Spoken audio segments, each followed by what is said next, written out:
بسم اللہ الرحمن الرحیم۔ السلام علیکم، کیسے ہیں پیارے بچوں؟ اچھا، اب تک ہم لوگوں نے نظم حمد کا مطالعہ، املا اور نثر مکمل کر لی ہے۔ آج کا جو کام ہے جو آپ لوگوں نے کرنا ہے وہ میں آپ کو بتا دیتی ہوں۔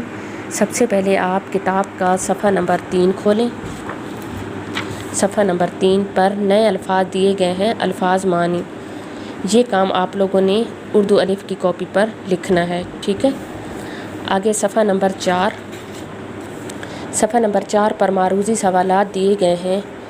ان کا آپ لوگوں نے یہ بھی کتاب پر ہی حل کرنا ہے، اور جو درست جواب ہوگا اس دائرے کے اندر پینسل سے رنگ بھرنا ہے اور اس جواب کو خالی جگہ میں لکھنا بھی ہے، ٹھیک ہے؟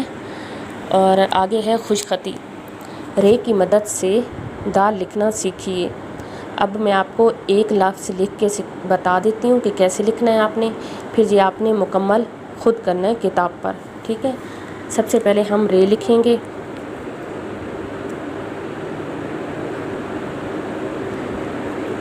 ترچھی لائن آپ لوگوں نے نیچے لانی ہے، پھر دوبارہ سے ترچھی لائن نیچے، ٹھیک ہے؟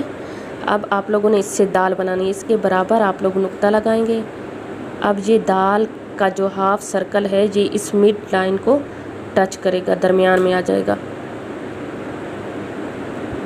بس یہ اس طرح ہماری دال بن جائے گی۔ اب رے والی وہی چیز استعمال ہوئی ہے، وہی رے کی ترچھی لائن استعمال ہوئی ہے، باقی دال کا صرف آپ نے یہ ہاف سرکل بنایا ہے، ٹھیک ہے؟ اس طرح آپ لوگوں نے یہ سارا کام مکمل کرنا ہے۔ آخری کام جو آپ لوگوں نے گھر میں کرنا ہے، دیے گئے الفاظ کے ہم آواز الفاظ لکھیے۔ ہم آواز الفاظ سے مراد ہے کہ لفظ کی ادائیگی میں دو الفاظ ایک جیسے لگتے ہوں لیکن ان کا مطلب مختلف ہوتا ہے، یا کبھی کبھی مطلب ایک جیسا بھی ہو سکتا ہے، لیکن ہم آواز سے مراد یہ ہوگا کہ ادائیگی، لفظ کی جب ادائیگی کی جائے وہ ایک جیسی لگے۔ مثال کے طور پر نظر، خطر۔ اب یہ بولنے میں دونوں ایک جیسے ہیں، نظر، خطر، لیکن ان کا مطلب مختلف ہے۔